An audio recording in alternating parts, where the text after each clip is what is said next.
صحیح بخاری کی حدیث نمبر 705۔ ایک شخص پانی اٹھانے والی 2 اونٹ لیے ہوئے آیا۔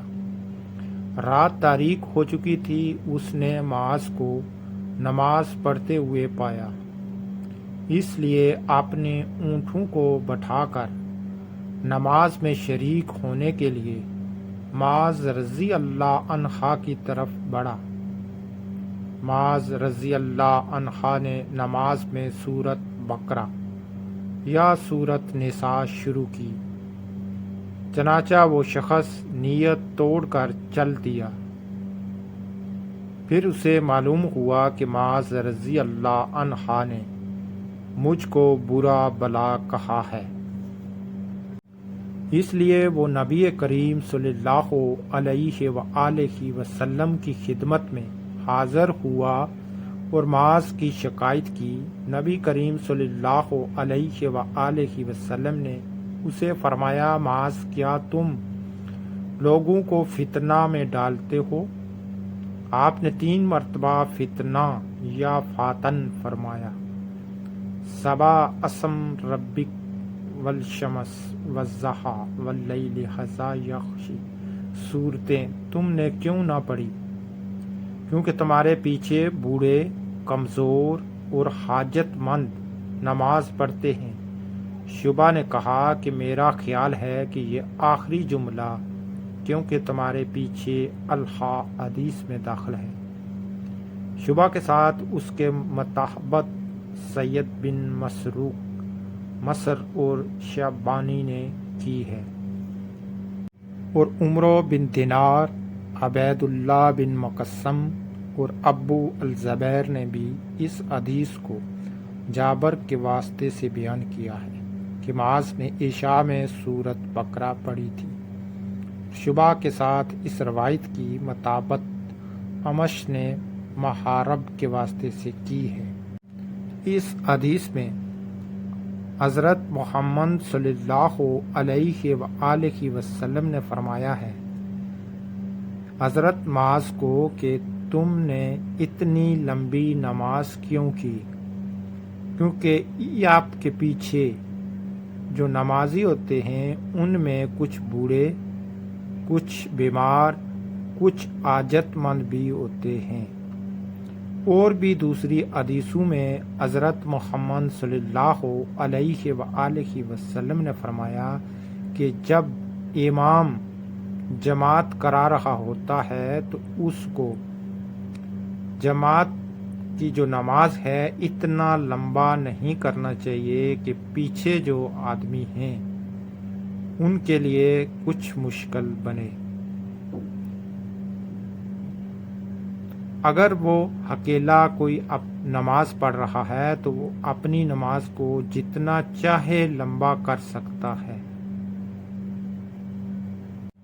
بہت سی حدیثوں سے ثابت ہوا ہے کہ حضرت محمد صلی اللہ علیہ وآلہ وسلم نے فرمایا کہ جب امام جماعت کے ساتھ نماز پڑھائے تو دیگر نمازیوں کو مد نظر رکھ کر اور حالات کو مد نظر رکھ کر نماز کو لمبا کرے۔ ہاں، اگر کوئی نمازی اکیلے نماز پڑھ رہا ہے تو وہ اپنی مرضی سے جتنا چاہے نماز کو لمبا کر سکتا ہے۔ صحیح بخاری کی حدیث نمبر 708۔ نبی کریم صلی اللہ علیہ وآلہ وسلم سے زیادہ ہلکی لیکن کامل نماز میں نے کسی امام کے پیچھے کبھی نہیں پڑھی۔ آپ کا یہ حال تھا کہ اگر آپ بچے کے رونے کی آواز سن لیتے تو اس سے خیال سے کہ اس کی ماں کہیں پریشانی میں نہ مبتلا ہو جائے نماز مختصر کر دیتے تھے۔ اس حدیث میں فرمایا گیا ہے کہ حضرت محمد صلی اللہ علیہ وآلہ وسلم اگر کسی بچے کے رونے کی آواز بھی سن لیتے تھے تو نماز کو لمبا نہیں کرتے تھے، اور اس کو مختصر کر دیتے تھے۔ اور بھی بہت سی حدیثوں میں حضرت محمد صلی اللہ علیہ وآلہ وسلم نے فرمایا ہے کہ جب امام نماز پڑھائے تو وہ اپنے نمازیوں کو مد نظر رکھ کر، حالات کو مد نظر رکھ کر نماز پڑھائے، نماز کو بہت زیادہ لمبا نہ کرے۔ صحیح بخاری کی حدیث نمبر 714۔ رسول اللہ صلی اللہ علیہ وآلہ وسلم نے ظہر کی نماز میں 2 رکعت پڑھ کر نماز ختم کر دی تو آپ سے ذو الدین نے کہا کہ یا رسول اللہ، کیا نماز کم ہو گئی ہے یا آپ بھول گئے ہیں؟ اس پر آپ صلی اللہ علیہ وآلہ وسلم نے اور لوگوں کی طرف دیکھ کر پوچھا، کیا ذو الدین صحیح کہتا ہے؟ لوگوں نے کہا ہاں۔ پھر آپ اٹھے اور دوسری 2 رکعتیں بھی پڑھی، پھر سلام پھیرا، پھر تکبیر کہی اور سجدہ کیا، پہلے کی طرح یا اس سے بھی کچھ لمبا سجدہ۔ اس حدیث میں فرمایا گیا ہے کہ حضرت محمد صلی اللہ علیہ وآلہ وسلم جماعت کرا رہے تھے تو وہ نماز میں بھول کر 2 رکعت پڑھا کر سلام پھیر دیا۔ جب نماز کمپلیٹ ہوئی تو پیچھے سے ایک نمازی نے کہا کہ یا رسول اللہ، کیا نیا حکم آ گیا ہے؟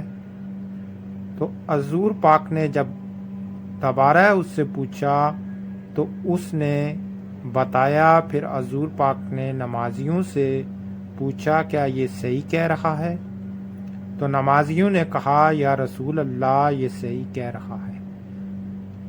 تو نبی پاک نے دوبارہ 2 رکعت نماز پڑھائی اور التحیات اللہ میں سلام پھیر کر دوبارہ تکبیر کہی اور سجدے میں چلے گئے، پہلے کی طرح دوبارہ سجدے کیے اور 2 رکعت کمپلیٹ کی۔ صحیح بخاری کی حدیث نمبر 720۔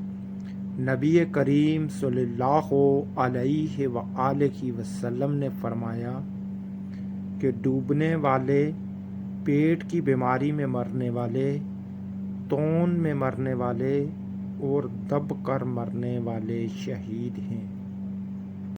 اس حدیث میں حضرت محمد صلی اللہ علیہ وآلہ وسلم نے 4 قسم کی اموات کو شہید کی اموات کہا ہے۔ ڈوبنے والے یعنی کہ پانی میں ڈوب کر مرنے والے بھی شہید ہیں۔ پیٹ کی بیماری میں مرنے والے یعنی کہ پیٹ کی جو بیماریاں ہیں ان میں اگر کسی کی اموات ہو جاتی ہے تو وہ بھی شہید ہیں۔ تون میں مرنے والے یعنی کہ وبائی امراض، جیسا کہ ابھی کچھ عرصہ پہلے کورونا آیا تھا، اس قسم کی وبائی امراض سے مرنے والے بھی شہید ہوتے ہیں۔ نمبر 4 پر ہے دب کر مرنے والے۔ دب کر مرنے والے یعنی کہ کسی بھی غار میں یا کسی دیوار یا مکان میں دب کر مر جاتے ہیں، وہ بھی شہید ہیں۔